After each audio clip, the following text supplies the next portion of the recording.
Segundo a Organização Mundial da Saúde, a OMS, cerca de 720 milhões de pessoas sofrem com doenças mentais em todo o mundo.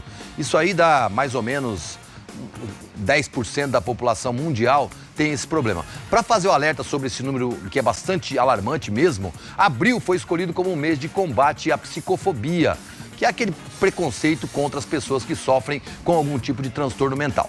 Para falar mais do tema e das ações que estão sendo realizadas, a gente recebe aqui Gislaine Budib, que é médica psiquiatra e presidente da Associação Sul-Mato Grossense de Psiquiatria. Gislaine, pode chegar para cá. Seja muito bem-vinda, primeiramente. Muito obrigado por aceitar o nosso convite. Fico muito feliz de tê-la aqui com a gente hoje, nessa sexta-feira, para falar de um assunto, Gislaine, que a gente precisa conhecer mais e saber mais e falar mais sobre psicofobia. Então vamos começar pelo começo. O que é psicofobia? Bom dia a todos. Obrigada pela oportunidade de estarmos aqui falando um pouquinho sobre as doenças mentais. Psicofobia é quando você tem um preconceito em relação às pessoas com transtorno mental e deficiência mental. Não só em relação ao que essa pessoa procure, ou também os familiares. Quando essa pessoa começa uma medicação, a família é contra, ou acha que é frescura, que é falha no caráter, mas é uma doença. Está na classificação internacional das doenças, existe tratamento, existe cura. Então, a grande maioria das patologias mentais tem tratamento. Então, a gente está começando uma jornada esse final de semana para lembrar em relação à assistência psiquiátrica no Mato Grosso do Sul e também em relação à psicofobia. Legal. Agora, para a gente deixar ainda mais claro para as pessoas, como é que a gente pode detectar? Como é que a gente diagnostica? Por exemplo, o que você falou, eu vejo que a sociedade ainda pode pensar, isso é frescura, a pessoa não está doente nada, né? A gente tem essas manias de falar, é louca, essas coisas que a gente, no passado, falava com tanta naturalidade, a gente sabe o mal que faz para as pessoas isso. Então, como identificar? Como é que a pessoa pode ter o diagnóstico e começar o tratamento para, como você disse, chegar até a cura, se for possível, né? Na verdade, o que a gente chama de loucura em psiquiatria é uma doença só, que é a esquizofrenia. Todas as outras doenças, ansiedade, depressão, transtorno obsessivo compulsivo, não são consideradas loucuras e têm tratamento, precisam de apoio, suporte. Então, quando a pessoa começa a identificar tristeza, angústia, alterações de comportamento, pensamento, alterações do sono, é importante buscar um psiquiatra, buscar um psicólogo para que ele tenha assistência. Isso triplicou depois da pandemia, ansiedade, depressão, o isolamento social piorou os quadros clínicos psiquiátricos, então busque ajuda, tem atendimento, né? Tanto no SUS, quanto na Unimed, quanto na CACEMES. Então não deixe de procurar uma assistência médica psiquiátrica. Tá certo. E essa jornada que você falou que se inicia agora no final de semana, ela é aberta ao público, as pessoas podem participar, é uma reunião entre médicos e psiquiatras. Como é que isso vai funcionar? E se a gente pode buscar isso até para aprender um pouco mais sobre essas questões e começar a tratar isso de forma diferente? No momento, essa jornada é para inscritos, né? Sim. Tem tanto médico quanto psicólogo, assistente social, enfermeiro.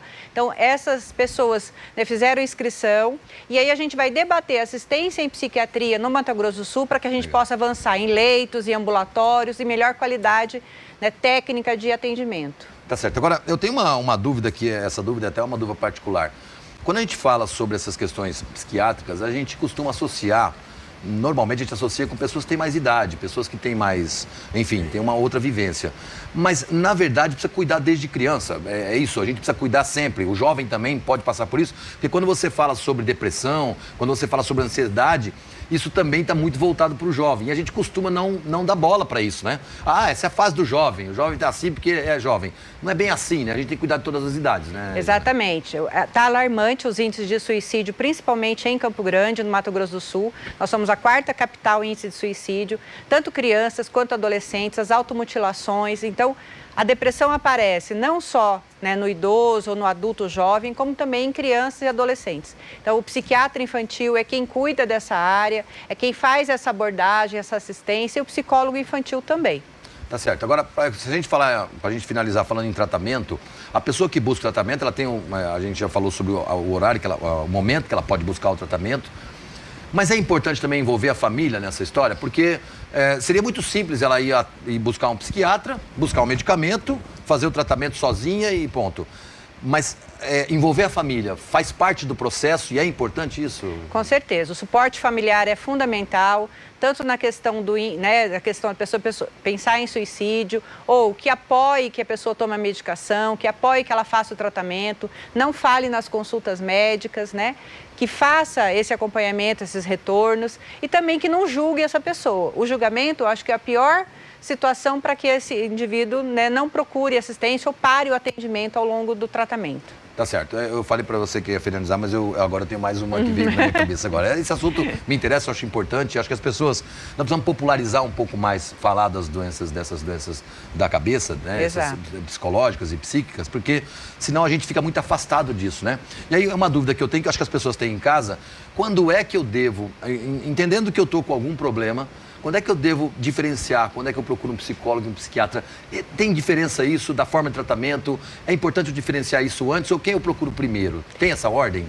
O psicólogo, ele faz o atendimento psicológico e as psicoterapias. Sim. O médico psiquiatra, ele vai fazer uma avaliação clínica, uma anamnese, os exames complementares e, se necessário, utilizar a psicoterapia e também utilizar medicamentos. Então, as medicações são prescritas pelo médico psiquiatra e não pelo psicólogo. Entendi. O psicólogo é mais um acompanhamento e que você precisa, se precisar de medicamento, por exemplo, ou de uma psicoterapia que é focada na psiquiatria, aí sim procura o psiquiatra. Exatamente, até para ele fazer um diagnóstico diferencial, porque às vezes a pessoa tem uma tireoidite de Hashimoto e não é uma depressão.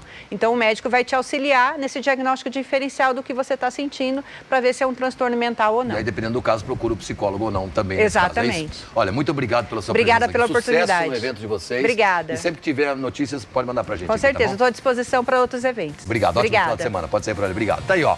Ela falando sobre essa... Eu vejo que a gente tem que falar mais sobre o assunto, né? Porque são coisas que, aparentemente, não são coisas físicas, que você não vê, e aí a pessoa tá sofrendo do teu lado, você tá falando que é frescura. É bom aprender um pouco mais, e psicofobia é assunto grave na sociedade, a gente precisa tratar com muito carinho, com muito cuidado dessas pessoas que sofrem desses males aí psicológicos, né?